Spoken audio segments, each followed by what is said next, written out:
Hello everyone. आज हम law of taught के बारे में डिस्कस करेंगे। इसमें हम मेजरली कुछ पॉइंट्स को डिस्कस करेंगे। और वीडियो स्टार्ट करने से पहले अगर आप DOLLB एंट्रेंस की तैयारी कर रहे हैं तो यहाँ पे मैं आपको कुछ बताना चाहूँगी। हमारे चैनल ने एक टेस्ट सीरीज़ जो है वो लॉन्च की है और उसमें डिस्काउंट जो अवेलेबल है वो 28, 29 और 30 अप्रैल तक है। तो यहाँ पे आप मॉक टेस्ट सीरीज़ अगर कोई मॉक टेस्ट देना चाहते हैं तो आप वहाँ से उस सीरीज़ को सब्सक्राइब कर सकते हैं। उसकी डिटेल मैंने वीडियो के डिस्क्रिप्शन में दी है। तो वीडियो स्टार्ट करते हैं। सबसे पहले यहाँ पे हम कुछ पॉइंट्स को डिस्कस करेंगे। टॉट के बारे में इंट्रोडक्शन, उसका थोड़ा बैकग्राउंड, उससे रिलेटेड लीगल मैक्सिम्स और उससे रिलेटेड और भी चीज़ें हम यहाँ पे डिस्कस करेंगे। तो सबसे पहले जो टॉट है, टॉट क्या है, टॉट कहाँ से ओरिजिन हुआ है? टॉट का ओरिजिन फ्रेंच से हुआ है।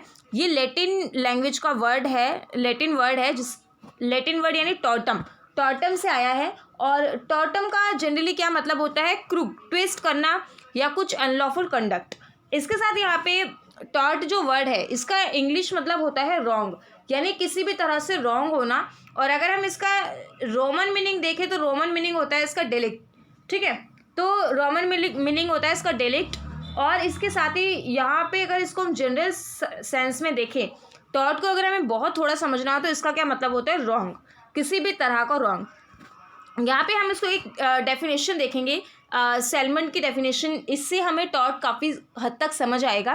तो टॉट क्या है? एक सिविल रॉन्ग है। टॉट एक सिविल रॉन्ग है। टॉट में क्या होता है कि जो आपके डैमेजेस होते हैं, ठीक है, जैसे कि हम डैमेजेस को जनरली जानते हैं, नुकसान जो भी हमारे डैमेजेस होते हैं, इसमें अनलिक्विडेटेड डैमेजेस होते हैं। और अनलिक्विडेटेड डैमेजेस वो होते हैं जिन डैमेजेस को आप मनी में कन्वर्ट नहीं कर सकते या तो आप उन्हें एग्जैक्ट नहीं बता सकते, जो सर्टेन नहीं होते। तो अनलिक्विडेटेड डैमेजेस के तौर पे उनमें रेमेडीज प्रोवाइड की जाती है। इसमें पनिशमेंट नहीं, इसमें रेमेडी प्रोवाइड की जाती है। सिविल रॉन्ग के लिए रेमेडीज प्रोवाइड की जाती है अनलिक्विडेटेड डैमेजेस के लिए, जो कि एक्सक्लूसिवली क्या नहीं है? ब्रीच ऑफ कॉन्ट्रैक्ट नहीं है। यानी कि जो चीज़ ब्रीच ऑफ कॉन्ट्रैक्ट नहीं है सिर्फ वही टॉट में आएगी। अगर वो ब्रीच ऑफ कॉन्ट्रैक्ट में कन्वर्ट हो रही है या ब्रीच ऑफ कॉन्ट्रैक्ट में है तो उसे हम टॉट में नहीं गिनते। ब्रीच ऑफ ट्रस्ट नहीं होनी चाहिए और यहाँ पे किसी भी तरह की इसमें इक्विटेबल जो ऑब्लिगेशंस हैं उनका ब्रीच नहीं होना चाहिए। तो ये टॉट होता है। टॉट को भी हम आगे वीडियोस आगे और देखेंगे तो आप बहुत अच्छे से समझ पाएंगे। इसके अलावा ये कई बार पूछा जाता है टॉट कहाँ पर और गिवन है। तो taught section 2M the limitation act 1963, इसमें टॉट के बारे में बताया गया है कि टॉट एक सिविल रॉन्ग है जो कि ब्रीच ऑफ कॉन्ट्रैक्ट नहीं है और ब्रीच ऑफ ट्रस्ट नहीं है। तो इसमें ब्रीच ऑफ ट्रस्ट और ब्रीच ऑफ कॉन्ट्रैक्ट के बारे में बात की गई है। अगर हम इस डेफिनेशन को देखें तो हम यहाँ पे टॉट के 3 बेसिक इसेंशियल एलिमेंट या नेचर निकाल पाएंगे कि सिविल रॉन्ग, किसी भी तरह का सिविल रॉन्ग होना क्या है? वो टॉट है। टॉट के नेचर में सिविल रॉन्ग होता है। सिविल की अगर हम बात करते हैं तो जैसे कि सिविल राइट्स होते हैं, आपने देखा होगा। तो इसमें मेजरली हम रिलीजियस क्रिमिनल जैसी चीज़ों को क्या करते हैं? एक्सक्लूड करते हैं, और पॉलिटिकल चीज़ों को। तो इसमें सिविल रॉन्ग है। इसके अलावा टॉट का इसेंशियल में जो इस डेफिनेशन से निकल के आ रही है, अभी हम ओवरऑल देखेंगे। तो इंजरी जो है लीगल राइट की, यानी कि other than breach of contract और ट्रस्ट, जो ब्रीच ऑफ कॉन्ट्रैक्ट और ट्रस्ट नहीं है, इसमें अनलिक्विडेटेड डैमेजेस आपको मिलते हैं। इसके बाद हम पूरे ओवरऑल जो इसके इसेंशियल्स हैं उन इसेंशियल्स के बारे में बात करेंगे। एक्ट और ओमिशन। एक्ट और ओमिशन क्या है? इसमें टॉट के अंदर सबसे पहले तो कोई एक्ट होना चाहिए। एक्ट क्या होना चाहिए? वो एक्ट मतलब पूरी तरह से लीगल नहीं होना चाहिए। कोई भी एक एक्ट जो है वो होना कंपल्सरी है। ये इसका एक इसेंशियल एलिमेंट है। और इसके साथ यहाँ पे नेक्स्ट जो चीज़ है, इसी में हम क्या देखेंगे कि रॉन्गफुल एक्ट होना चाहिए और ओमिशन। यहाँ पे रॉन्गफुल वर्ड जो है वो समझना ज़रूरी है। अगर कॉमन सी बात है, अगर हम किसी भी टाइप का लॉ पढ़ रहे हैं तो वहाँ पे किसी लॉफुल चीज़ के लिए या किसी राइट चीज़ के लिए आपको पनिश या क्लेम आप नहीं कर सकते, तो रॉन्गफुल होना चाहिए। तो यहाँ पे जो रॉन्गफुल एक्ट जो है वो क्या है कि आपकी जो लीगल ड्यूटी है आपने उसको इन्फ्रिंज करा, आपने अपनी लीगल ड्यूटी परफॉर्म नहीं करी, वो आपका जो है वो क्या होता है? रॉन्गफुल एक्ट होता है। तो इसमें ये चीज़ होती है। अब इसके साथ लीगल डैमेजेस और इंजरी। टॉट में लीगल डैमेजेस होना बहुत ज़रूरी है और लीगल इंजरी होना।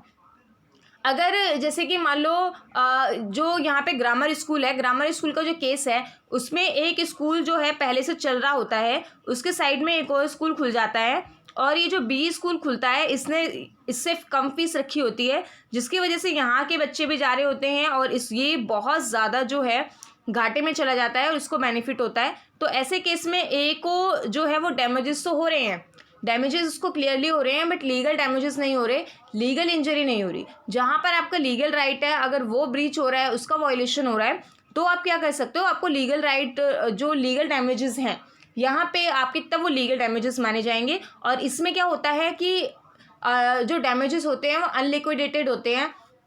अनलिक्विडेटेड डैमेजेस जैसे कि आप उन्हें अमाउंट में नहीं बता सकते, या तो उनको क्लियर करना, उनको सर्टेन करना मुश्किल हो जाता है। इसके बाद यहाँ पे जो है कोई आपको रेमेडी के तौर पे लीगल रेमेडी वैसे मिलती है। इसमें आपको किसी भी तरह की जो डिफेंडेंट होता है, जो प्लेंटिफ और डिफेंडेंट पार्टी होती है, उसमें उसको किसी भी तरह की पनिशमेंट नहीं दी जाती है। टॉर्ट के अंदर ये होता है। अब इसमें टॉर्ट से रिलेटेड हमें 2 लीगल मैक्सिम्स पढ़ने हैं। पहले लीगल मैक्सिम है इंजेरिया सिने डैमनम, इसको इंजेरिया साइन डैमनो भी बोलते हैं, लेटिन वर्ड है तो प्रोनाउंसिएशन में आपको वेरिएशन दिखेगी। तो इंजेरिया साइन डैमनम में क्या होता है कि इंजरी विदाउट डैमेज होती है, ठीक है, कि आपको इंजरी तो हो रही है, इंजरी हुई है लेकिन आपको डैमेजेस नहीं हुए। देखो अब इंजरी और डैमेजेस में अंतर समझना ज़रूरी है। इंजरी क्या होती है, आपकी लीगल राइट की इंजरी होती है, आपकी लीगल राइट, जहाँ पे आपका लीगल राइट था अगर उसको वायलेट किया गया है तो वो आपकी इंजरी है। डैमेजेस समटाइम्स ऐसा होता है कि आपको डैमेजेस होते हैं बट वो लीगल इंजरी नहीं होती। जैसे अभी हमने जो केस देखा था ए और बी ग्रामर स्कूल का, उसमें डैमेजेस तो हुए थे, उसको फाइनेंशियली लॉस हुआ था, लेकिन अगर मैं इंजरी की बात करूं, लीगल इंजरी की बात करूं, तो उसको लीगल इंजरी नहीं हुई थी। तो यहाँ पे क्या होता है कि इंजेरिया सिने डैमनम का मतलब होता है इंजरी होना, लीगल राइट का वायलेशन होना चाहिए, चाहे ऐसा फाइनेंशियल डैमेजेस हो चाहे ना हो। तो यहाँ पे ये चीज़ है। इसके अलावा भी हम इसमें जैसे कि अशबे वर्सेस वाइट का केस है, तो उसमें वोट डालने से अगर आपको रोका जा रहा है और वही पार्टी जीत जाती है, ठीक है, जिसको आप वोट डालने वाले थे, तो आपको अगर वोट डालने से रोका जा रहा है तो यहाँ पे आपको डैमेजेस, ऐसा डैमेजेस नहीं है कि आपको फाइनेंशियली डैमेजेस हो रहे हैं, आपको नुकसान हो गया, ये एक सम ऑफ अमाउंट जो मनी है उसका नुकसान हो गया। बट अगर आपको वोट डालने से रोका जा रहा है तो आपके लीगल राइट की इंजरी हो रही है, आपको लीगल राइट था उसको वायलेट किया गया, तो ऐसे केस में इंजरी होगी विदाउट डैमेजेस। तो यहाँ पे टॉर्ट में जो कंपनसेशन मिलेगा, कंपनसेशन सिर्फ इसी चीज़ के लिए मिलेगा अगर आपको लीगल राइट की इंजरी है। तो अगर लीगल राइट की आपको इंजरी नहीं है तो यहाँ पे आपको क्या नहीं मिलेगा, तो आपको किसी भी प्रकार का कंपनसेशन नहीं मिलेगा। दूसरे में है डैमनम साइन इंजरिया, इसमें भी ये कि आपको डैमेज हो रहा है बट लीगल राइट की इंजरी नहीं हो रही। जैसे मैंने स्कूल के केस बताया था आपको, तो उसमें ये होता है कि डैमेज होता है बिना किसी इंजरी के। अब इसके साथ यहाँ पे ये हमने इसके एसेंशियल पॉइंट्स देखे। एसेंशियल पॉइंट से पहले हमने यहाँ पे इसके ये लिमिटेशन एक्ट की डेफिनेशन के बेसिस पे इसके एसेंशियल और नेचर्स देखे, और यहाँ पे हमने इसकी एक पर्टिकुलर डेफिनेशन देखी। अब उसके बाद हम यहाँ पे क्या देखेंगे कि टॉर्ट और क्राइम, इनमें पर्टिकुलर डिफरेंस क्या होता है, क्योंकि अगर आप डिफरेंस नहीं समझेंगे तो बहुत पॉसिबिलिटी है कि आप आंसर गलत करेंगे। तो सबसे पहले अगर हम इनका नेचर ऑफ रॉन्ग देखें कि दोनों के बीच में जो भी रॉन्ग होता है उसका नेचर क्या है, तो सबसे पहले जो टॉर्ट होता है, टॉर्ट एक प्राइवेट रॉन्ग होता है। यहाँ पे मैं मेंशन नहीं कर पाई हूँ लेक ऑफ टाइम, तो यहाँ पे आप इसको ज़रूर लिखिए, जब जहाँ पे भी आप नोट्स बना रहे हैं तो इन पॉइंट्स को आप लिखते जाइए कि नेचर ऑफ रॉन्ग की अगर हम बात करें तो टॉर्ट एक प्राइवेट रॉन्ग है, और यहाँ पे किसी सिविल राइट, किसी इंडिविजुअल के सिविल राइट को ये इन्फ्रिंज करता है, और ये सीरियस कम होता है कंपेयरिंग टू क्राइम, जो क्रिमिनल केसेस होते हैं। और इसके साथ अगर हम वही क्राइम की बात करें तो क्राइम एक पब्लिक रॉन्ग है, और ये क्या करता है, ये हम आपके राइट का वायलेशन करता है, और यहाँ पे इसके साथ साथ ये पूरी सोसाइटी को अफेक्ट करता है, और ये काफ़ी ज़्यादा सीरियस जो है ऑफेंसेस होते हैं कंपेयरिंग टू टॉर्ट। अब इसके बाद अगर हम नेचर ऑफ रेमेडी की बात करें तो टॉर्ट के अंदर जो रेमेडीज़ मिलती है, टॉर्ट के अंदर रेमेडीज़ मिलती है, ठीक है, डैमेजेस होने पे रेमेडीज़ मिलती है। बट वहीं अगर हम क्राइम की बात करें तो क्राइम में क्या होता है कि अगर कोई भी रेमेडी आपको देनी है क्राइम के अगेंस्ट, तो वो पनिशमेंट होती है, ऑफेंडर को पनिश किया जाता है। इसके बाद यहाँ पे क्या होता है कि जिस पार्टी को सूट किया जा रहा है टॉर्ट में, जो पार्टी एग्रीव्ड पार्टी जो है वो सूट फाइल करती है, जिसको इंजर्ड पार्टी जो होती है। और क्राइम में क्या होता है, कंप्लेनेंट होता है, ठीक है, कंप्लेनेंट फाइल करता है सूट, यहाँ पे केस के नाम पे, स्टेट के नाम पे होता है, और इसके बाद अगर हम बात करें जो टॉर्ट है, टॉर्ट कोडिफिकेशन नहीं है टॉर्ट का, टॉर्ट को कोडिफाई नहीं किया गया है, बट क्रिमिनल लॉ कोडिफाइड है, जिससे आप देखते हो Indian penal code, code of criminal procedure. तो इस तरह से इसके बाद यहाँ पे जो है प्रोसिक्यूशन में, लॉ ऑफ टॉर्ट में क्या होता है, प्रोसिक्यूशन पे बार ऑफ लिमिटेशन है कि यहाँ पे अगर बहुत ज़्यादा डिले हो जाए तो बार हो जाता है इंस्टीट्यूशन में। लेकिन क्राइम में क्या होता है कि आपने देखा होगा सालों तक ऑफेंस जो है, सालों तक प्रोसीडिंग्स तो चलती है, लेकिन कई बार काफ़ी सालों पुराने अगर मर्डर हुआ हो तो उसके भी जो केस को रीओपन किया जाता है, या समटाइम्स बाद में वो एक्सिस्टेंस में आता है तो केसेस चलते हैं। तो यहाँ पे ऐसा बार नहीं है। और यहाँ पे अगर हम देखें कि सर्वाइवल ऑफ एक्शन में, कि जब टॉर्ट में क्या होता है, अगर डेथ हो जाती है तो टॉर्ट फीजर जो होते हैं उसके लीगल रिप्रेजेंटेटिव जो है सूट कर सकते हैं सिवाय डिफेमेशन के, ठीक है। तो यहाँ पे लेकिन जो है अगर यहाँ पे सर्वाइवल ऑफ एक्शन में क्या होगा कि अगर क्राइम केसेस में डेथ हो जाती है, किसकी डेथ हो जाती है, ऑफेंडर की, तो सूट वहीं पे ख़त्म हो जाएगा। ऐसे नहीं होगा कि उस ऑफेंडर के जो लीगल रिप्रेजेंटेटिव हैं, लीगल हेयर्स हैं, उनको जेल में डाल दिया जाएगा, ऐसे नहीं होगा, वहीं पे ख़त्म हो जाएगा। तो ये कुछ यहाँ पे बेसिक इनके बीच में डिफरेंसेस हैं। उसके बाद यहाँ पे हम कुछ डिफरेंसेस देखेंगे टॉर्ट और ब्रीच ऑफ कॉन्ट्रैक्ट के बारे में। Tort and breach of contract में क्या होता है कि सबसे पहले तो हम यहाँ देखते हैं duties regarding fixation of duty. तो टॉर्ट में क्या होता है, टॉर्ट में जो ड्यूटी होती है वो खुद से फिक्स होती है, बाय लॉ फिक्स होती है। जैसे हमने देखा कि टॉर्ट कॉडिफाइड नहीं है, एक पर्टिकुलर जगह टॉर्ट जो है वो नहीं है कि हम उसको ही फॉलो करें। टॉर्ट में इंटरप्रिटेशन, जुडिशियल जो जजमेंट्स हैं उन सभी के बेसिस पे चलता है। तो कॉन्ट्रैक्ट में क्या होता है, ब्रीच ऑफ कॉन्ट्रैक्ट में ड्यूटीज़ जो है वो पार्टीज खुद फिक्स करते हैं कि हमारे कॉन्ट्रैक्ट में क्या होगा, अगर आप कॉन्ट्रैक्ट ब्रीच करते हो तो क्या पनिशमेंट मिलेगी। इसके बाद यहाँ पे जो एट्रीब्यूशन है दोनों के बीच में, यानी कि ये पूरी टॉर्ट में पूरी सोसाइटी और कम्युनिटी की तरफ भी हो सकता है, लेकिन कॉन्ट्रैक्ट में जो स्पेसिफिक पर्सन जिनके बीच में कॉन्ट्रैक्ट हुआ है सिर्फ वही उन्हीं पार्टी तक जो है वो कॉन्ट्रैक्ट सीमित रहेगा। उसके बाद वायलेशन ऑफ राइट्स जो है, वायलेशन ऑफ राइट में क्या होता है कि जो टॉर्ट है वो राइट इन रेम है।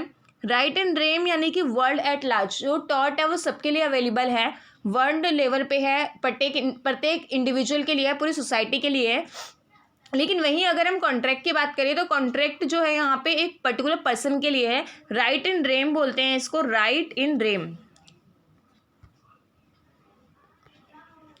और जो कॉन्ट्रैक्ट है वो पर्सोना में, यानी कि जो पार्टीज़ हैं उन्हीं पार्टीज़ तक वो जो है वो एप्लीकेबल होगा।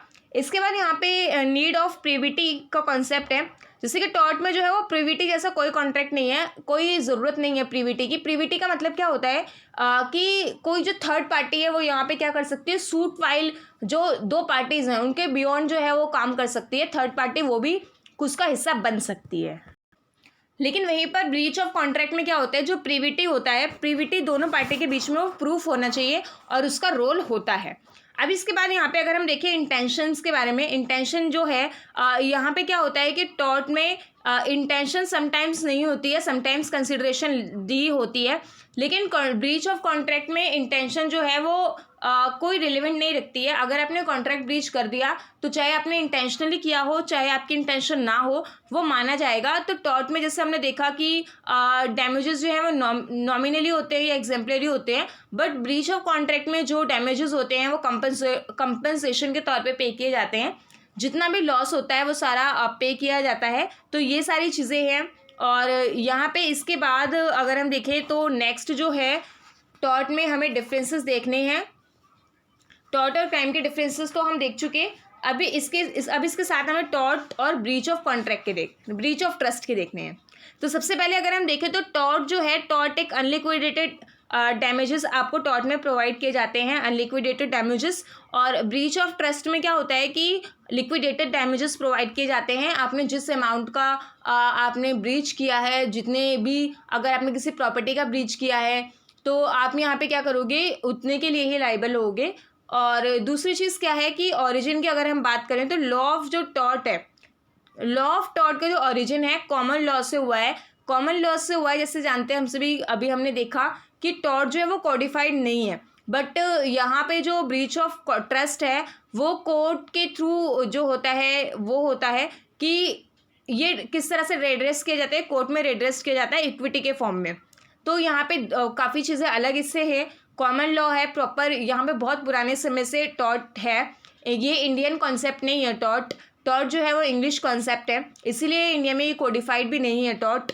लॉ ऑफ, अगर हम प्रॉपर्टी के बारे में बात करें तो जो लॉ ऑफ टॉट है ये पूरी तरह से जो है डिवीजन ऑफ द लॉ पे नहीं है, division of law of property पे नहीं है, इस तरह से नहीं है। और बट यहाँ पे अगर हम लॉ ऑफ ट्रस्ट की बात करें तो ये किस तरह से division of the law of property जो है वो कंसिडर किया जा सकता है। इसमें यहाँ पे हमें एक और डिफरेंस देखना होगा, क्वाज़ी कॉन्ट्रैक्ट जो है।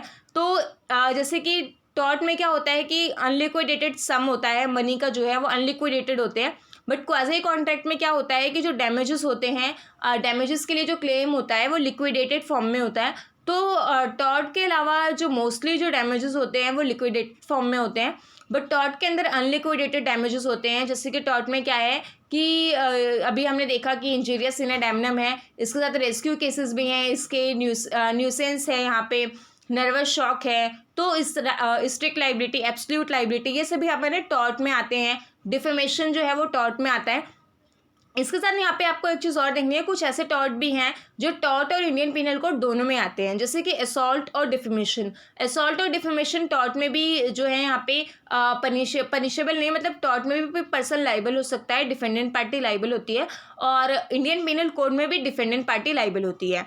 तो टॉट में क्या होता है कि अनलिक्विडेटेड होते हैं, और इसमें जो ड्यूटी है टॉट में पर्सनली जो लॉ ऑफ टॉट में ड्यूटी है वो पर्सनली जनरली होती है कि जिस स्पेसिफिक पर्सन के लिए। बट क्वाज़ी कॉन्ट्रैक्ट में जो है वो किसके लिए होती है, वो पर्टिकुलर जिस पर्सन के साथ कॉन्ट्रैक्ट था उस पर्सन के लिए होती है। दोनों में यही होती है, सब हर सामान्य टॉट में सामान्य पर्सन के प्रति भी ड्यूटी हो सकती है, लेकिन कॉन्ट्रैक्ट जो है, कॉन्ट्रैक्ट किसी भी तरह का हो, उसमें अगर वो जनरल कॉन्ट्रैक्ट नहीं है तो सभी के लिए आपकी ड्यूटी बनेगी। तो आज की क्लास में इतना ही। कल की क्लास में हम कोशिश करेंगे इस वीक में सैटरडे तक जो है आपका टॉट में ख़त्म करा दूँ।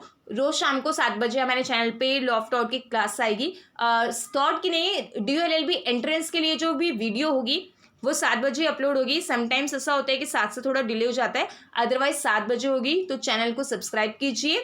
Thank you.